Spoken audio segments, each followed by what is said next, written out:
지금까지 지내온 것 주의 크신 은혜라. 오늘 감사절인데 또 이 한 해 절반이 지나갔습니다. 전반기도 함께 해주신 것 주의 크신 은혜인 줄 우리가 믿고 또 감사하며 이 절기를 보내는 저와 여러분이 될 수 있기를 주님의 이름으로 축복합니다. 우리가 고린도전서를 묵상하고 있는데 고린도전서 1장에서 6장까지는 고린도 교회의 분쟁과 도덕적 문제에 대한 책망과 훈계의 내용으로 되어 있다고 했고, 그리고 6장에서 7장이죠. 7장에서 15장까지는 이 고린도 교회가 당면하고 있는 신앙생활의 여러 가지 질문들, 그 질문들에 대한 목회적 답변으로 되어 있다고 했습니다. 그래서 결혼 어떻게 해야 될지, 그리고 우상의 제물에 대한 태도를 어떻게 취해야 될지, 공적 예배 가운데서 예배포는 여성들이 써야 되는지, 은사 사용을 어떻게 해야 될지, 여러 가지 실제적인 이 문제들에 대한 답변들을 해주고 있는 거죠. 그리고 이제 오늘 본문이 속한 15장이 본론부의 마지막 부분에 해당되는데 이 부활에 대해서 말씀하고 있습니다. 그런데 앞에 그러니까 7장에서 14장까지 다루었던 이 내용과는 약간 다른 관점인데, 이 앞에 문제들이 실제적인 문제들에 대해서 이 고린도 교회가 질문한 것들에 대해서 사도 바울이 답변한 것이라면, 이 부활에 대한 오늘 이 15장의 내용은 질문에 대한 답변이라기보다는 이 고린도 교회 안에 부활에 대해서 회의적인 그러한 태도를 취하는 일부 교인들이 있었기 때문에 의도적으로 부활에 대한 바른 가르침을 이 15장에서 할애하고 있는 것으로 볼 수 있습니다. 이 고린도 교회 안에서 부활에 대한 회의적인 태도, 그 태도를 가지고 있는 사람들은 이 두 가지 의문이 있는 겁니다. 첫째는 뭐냐면, 죽은 자의 부활이 있을 수 있을까? 사람이 죽었는데 다시 살아난다는 것이 가능한 일인가? 그것이 이제 12절부터 이제 뒤에 나오는 그러한 내용들입니다.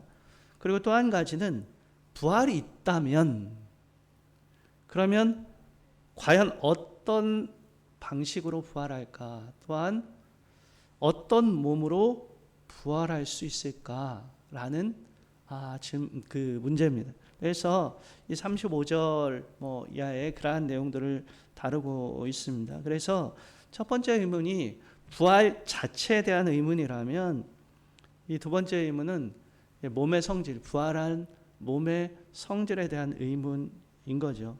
이러한 의문들에 대해서 말씀하고 있는 것, 또 부정적인 그런 자들이 있기 때문에 이 부활에 대해서 다시 한번 가르침을 줘야 되겠다는 그러한 이 마음으로 기록된 것이 15장입니다. 부활은 분명히 있고, 또 우리도 부활하되 약하고 썩을 몸으로 부활하는 것이 아니라 비교할 수 없는 영광스러운 몸으로 부활할 것이라는 거죠. 그러기에 부활의 소망을 품고 믿음으로 살아가야 함을 말씀해 주고 있는 겁니다. 여러분, 우리도 마찬가지죠. 우리 이 믿음의 그런 고백들을 우리가 늘 고백하며 살아가는 겁니다. 우리가 사도신경에서도 다루었듯이, 우리의 신앙 고백에서도 우리가 살펴보았듯이, 우리가 늘 고백하는 게 그거 아닙니까? 주님 부활하셨음을 믿는다고요. 그리고 우리도 부활할 것을 믿는다고요. 몸의 부활을 믿는다. 우리의 그런 믿음의 고백입니다.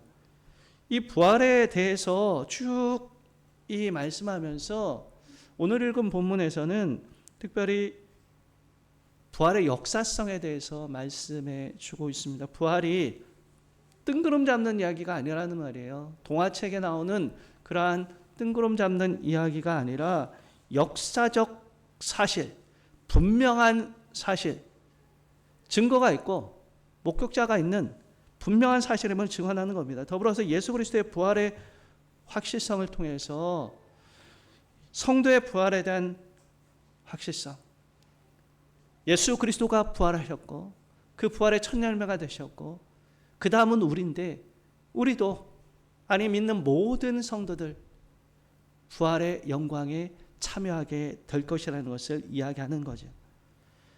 여러분, 사도 바울은 고린도 교인들에게 복음을 이미 전했어요.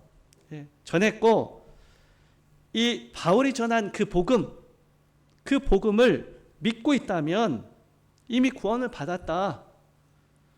왜냐하면 복음은 모든 믿는 자들에게 구원을 주시는 하나님의 능력이 되기 때문입니다.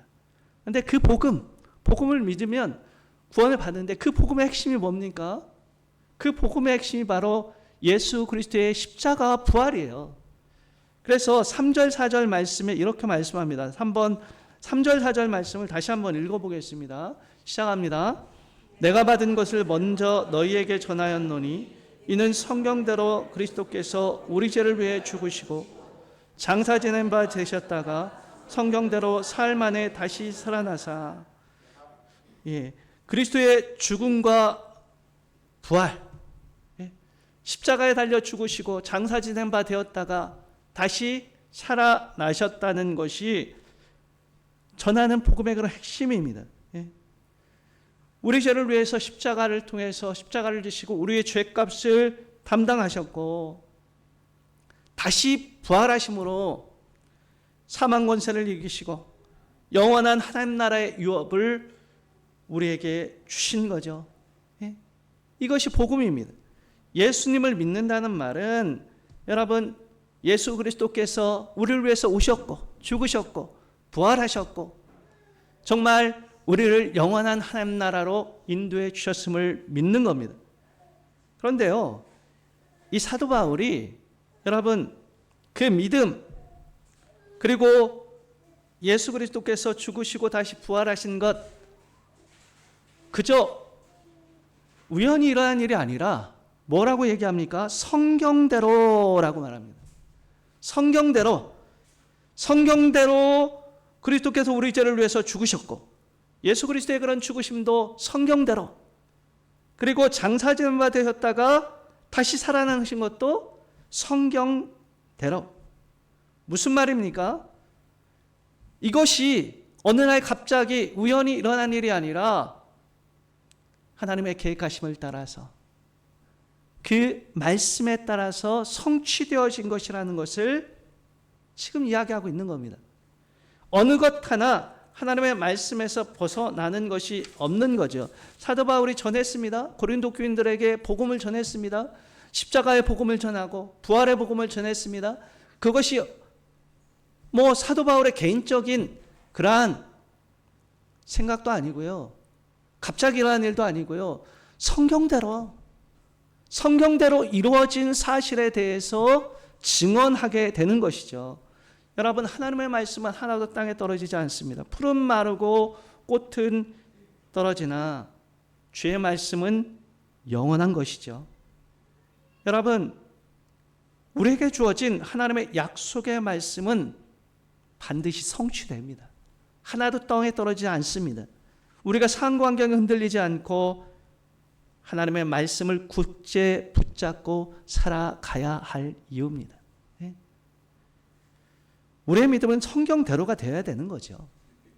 지적으로, 논리적으로가 아니라 성경대로 우리가 믿고 성경대로 살아가야 되는 겁니다. 그것이 바른 믿음이에요. 여러분, 이 복음, 예수 그리스도의 죽으심과 부활하심, 그 중에 특별히 이 오늘 본문 부활에 대해서 말하는데, 부활은 역사적 사실임을 강조합니다. 여러분, 사실이라는 거예요. 진짜 이 땅에서 일어난 사실이라는 거예요. 그 증인들이 너무나 많이 있는 겁니다. 그래서 5절에서 8절까지 부활의 증인들이 나옵니다. 게바, 즉 베드로죠. 그리고 12제자들이 부활하신 주님을 만났습니다. 그리고 뿐만 아니라 6절에 보면 500여 형제에게 일시적으로 나타났다고 말씀합니다.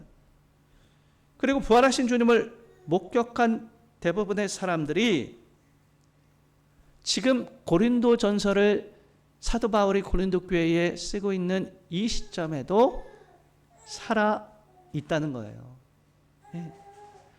뭐 몇백 년 지나서 예전에 그랬다더라가 아니라 여전히 부활하신 주님을 만나고 목격한 그런 사람들이 생생하게 살아있는 시점이라는 말입니다. 그리고 야고보와 모든 사도, 마지막으로 사도 바울도 주님을 만났다. 부활하신 주님을 만났다. 분명히 예수 그리스도, 예수님은 십자가에 달려 돌아가셨어요. 그거는 뭐 누구나 부정하지 않는 겁니다. 당시 다 알아요. 뭐 관원들도 다 알고요. 그런데 그 돌아가신 예수님이 다시 사신 증인들이 이렇게 많은 거예요. 다시 사셨다는 거예요. 여기 뭐 야고보 나오는데, 이 야고보는 사도 야고보를 의미하는 것이 아니고 예수님의 동생 야고보로 봅니다.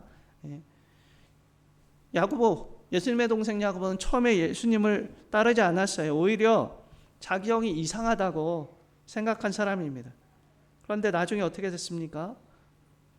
변화되어서 예루살렘 교회의 지도자가 된 인물입니다. 여러분, 다 변하는데 이러한 변화의 중심에는 예수님의 부활이 있다는 말이에요. 오늘 본문을 통해서 여러분, 이 야고보가 부활하신 예수님을 만나고 변화되었다는 것들을 충분히 알 수가 있는 겁니다. 그 외에도 오늘 본문에 나오지 않지만 뭐 복음서에 보면 막달라 마리아에게도 나타나시고요, 엠마오로 가는 두 제자에게도 나타나셨습니다. 의심하는 도마에게도 주님께서는 나타나셔서 직접 못자국, 창자국 만져보게 하셨습니다. 이들이 부활의 증인이 된 거예요. 부활의 증인이 됐습니다.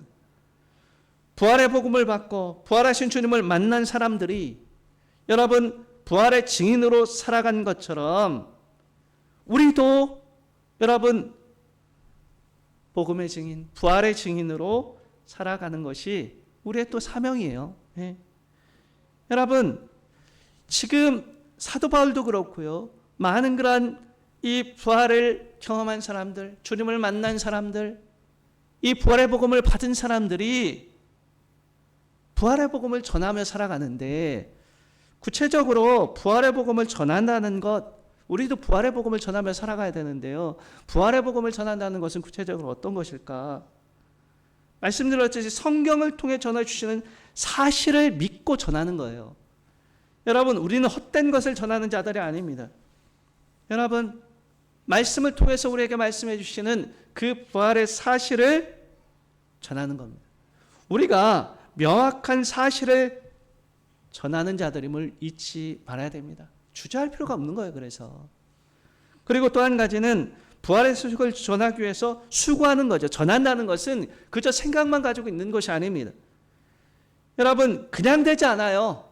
수고와 애씀이 있어야 됩니다. 그래서 때를 얻든지 못 얻든지 복음을 전하라고 말씀하고 있는 거죠.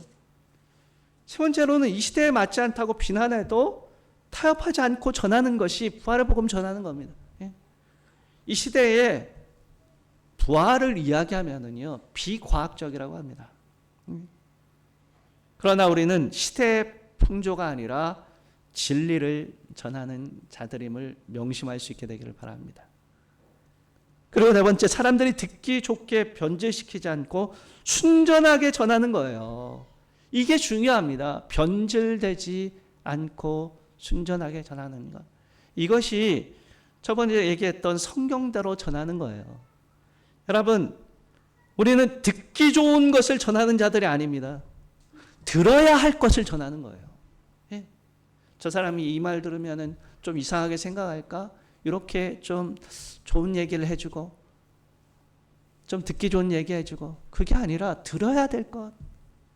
그게 바른 복음 전하는 자세입니다. 여러분, 이렇게 전할 때 부활의 복음이 바르게 전해져서 또 다른 이들이 생명을 얻고 부활의 소망 가운데 살아가게 되는 거죠. 여러분, 우리가 복음을 믿는 자들입니다. 또한 우리가 부활하신 주님을 날마다 만나며 살아가는 자들입니다. 부활하셨으니 지금도 살아계시잖아요. 매일의 삶 가운데서 부활하신 주님을 만나며 살아가는 은혜가 있기를 바랍니다. 그리고 그 주님을 증거하는 증인의 삶 살아가는 저와 여러분이 될 수 있기를 주님의 이름으로 축복합니다. 여러분, 이 사도 바울은 부활하신 주님을 만나고 부활의 증인으로 살았던 그러한 사람입니다.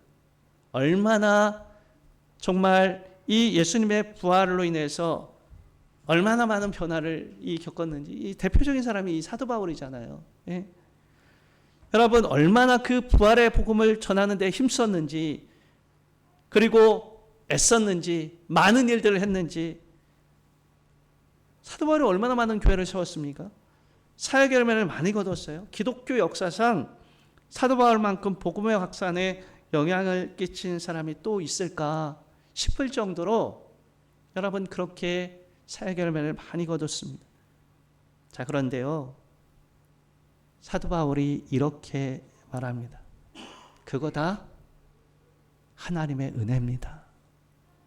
그거 다 하나님의 은혜입니다. 9절에서 바울은 자신이 교회를 박해하던 사람이었다고 말합니다. 지금은 사도라 불리우지만 원래 도저히 그렇게 불릴 수 없는 사람이었어요. 예수 믿는 사람 핍박하는데 앞장섰던 사람이 사도 바울입니다. 그게 하나님 원하는 일인 줄 알았어요. 그래서 열심으로 핍박했습니다. 그 열정이 얼마나 컸는지. 여러분, 예수 믿는 사람 잡으려고요, 먼 곳까지 가는 것도 마다하지 않았던 사람입니다. 그런데 지금 예수 그리스도의 복음을 전하는데 여러분 그의 인생을 걸었잖아요. 얼마나 많은 고통도 고난도 당했는지 개의치 않습니다. 죽음의 위기도 넘겼지만 개의치 않습니다. 여러분, 예수님 전하는데 그러한 고난도 죽음도 막을 수 없는 사람으로 변한 거예요. 어떻게 이렇게 변했습니까? 어떻게 이렇게 사람이 정말 확 바뀔 수 있을까요? 다른 게 아닙니다. 부활하신 주님을 만난 거예요. 그래서 그거 증언하는 겁니다. 여러분, 다메섹으로 가는 길에서 주님을 만나고 그의 인생이 송두리째 변했어요.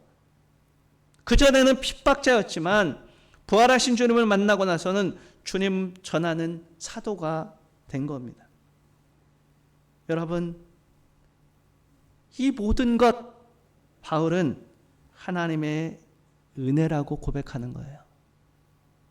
내가 어떻게 해서, 내가 열심을 내서, 내가 뭔가를 연구해서, 그게 아니에요. 지금 이 모든 것이 하나님의 은혜다. 그래서 뭐라고 고백합니까? 나의 나된 것은 하나님의 은혜라. 이것이 구원받은 자의 고백입니다. 나에 된 것은 하나님의 은혜라. 예수 믿게 된 것도 하나님의 은혜요. 주의 복음을 전하게 된 것도 하나님의 은혜요. 여러분, 사도 바울이 대단히 놀라운 사역을 많이 했지만 그것도 자신이 한 것이 아니라 함께 하신 하나님의 은혜라고 고백하는 겁니다. 여러분, 우리도 동일한 고백을 하는 하나님의 백성입니다. 나의 나된 것은 하나님의 은혜라. 전적인 하나님의 은혜인 거죠. 우리가 구원받은 것도 하나님의 은혜요. 지금 이 자리에 있는 것도 하나님의 은혜입니다. 여러분, 이 고백이 우리의 삶에서 떠나지 않게 되기를 주님의 이름으로 축복합니다. 제가 지난 주간에 이제 그 어머니 장례를 치르면서 다시 한번 느끼는 것은, 여러분, 예수 믿는 자의 죽음과 믿지 않는 자의 죽음은 확연히 다르다는 겁니다. 예? 사실 모든 이별, 모든 장례는 슬픔이 있습니다. 왜 안 그렇겠습니까? 사랑하는 사람과 이별하는데 슬픔이 없겠습니까? 그런데 여러분, 예수 믿는 사람의 장래에는요, 슬픔 가운데 은혜가 있어요. 저도 이번에 이제 들으면서 마음으로 감사가 흘러 나오는 겁니다. 하나님께서 어머니 불러주시고 정말 하나님 자녀 삼아 주셔서 정말 지금까지 그렇게 또 생각하게 하셨으니 얼마나 감사해요. 육신의 몸은 이별하지만 하나님 품 안에서 안식하니 얼마나 감사합니까? 그리고 이것이 끝이 아니라 정말 부활의 소망을 우리에게 주셔서 다시 기쁨으로 만날 수 있으니 어찌 감사하지 아니할 수 있겠습니까? 여러분, 예수 믿는 우리가 다 이런 은혜 가운데 있는 것이 아닙니까? 우리가 예수 믿게 된 것들, 그리고 정말 부활의 소망을 가지게 된 것, 또 우리의 마음 가운데 주의 뜻을 따라 살아가고자 하는 마음을 주신 것, 여러분, 하나님의 은혜예요. 다 하나님의 은혜입니다. 나의 나 된 것은 하나님의 은혜라고 고백한 사도 바울의 고백이 여러분 평생의 우리의 고백이 될 수 있기를 주님의 이름으로 축복합니다. 오늘 맥주감사절이죠. 하나님께서 베풀어 주신 은혜에 감사하는 절기입니다. 여러분, 모든 것이 하나님의 은혜이기에 또한 모든 것이 감사해요. 여러분, 은혜 받은 자의 고백은 감사뿐이에요. 우리가 이 감사의 절기, 다른 것 아니라 정말 은혜로 우리를 불러주시고 참 복음 안에 거하게 하시고 지금도 살아계셔서 우리와 함께 하시는 주님께 감사하는 절기 됐으면 좋겠습니다. 그런데 이 은혜 우리만 누리면 되겠습니까? 나의 나 된 것은 하나님의 은혜임을 기억하고 우리가 늘 감사하며 살아갈 뿐만 아니라 이 은혜의 복음, 부활의 복음, 소망의 복음을 힘써 전하며 살아가는 저와 여러분이 될 수 있기를 주님의 이름으로 축복합니다. 기도하겠습니다. 우리 찬양 하나님의 은혜 찬양하고 기도하겠습니다.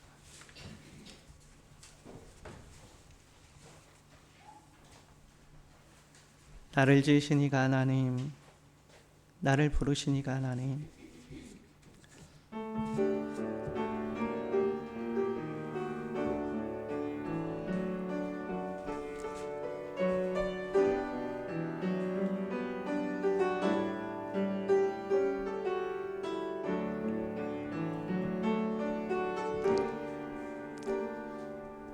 나를 지으시니가 하나님,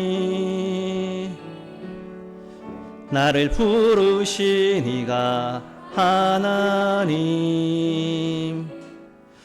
나를 보내시니도 하나님, 나의 나 된 것은 다 하나님 은혜라. 달려갈 길 다 가도록 나의 마지막 호흡 다 하도록 나로 그 십자가 품게 하시니 나의 나 된 것은 다 하나님 은혜라.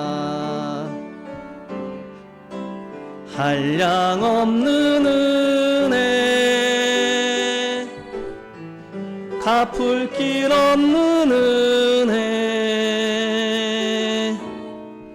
내 삶을 애워싸는 하나님의 은혜, 나 주저함 없이 그 땅을 밟고 나를 붙드시는 하나님의 은혜, 한량 없는 은혜, 갚을 길 없는 은혜, 한량 없는 은혜, 갚을 길 없는 은혜, 내 삶을 애워싸는 하나님의 은혜, 나 주저함 없이 그 땅을 밟음도 나를 붙드시는 하나님의 은혜,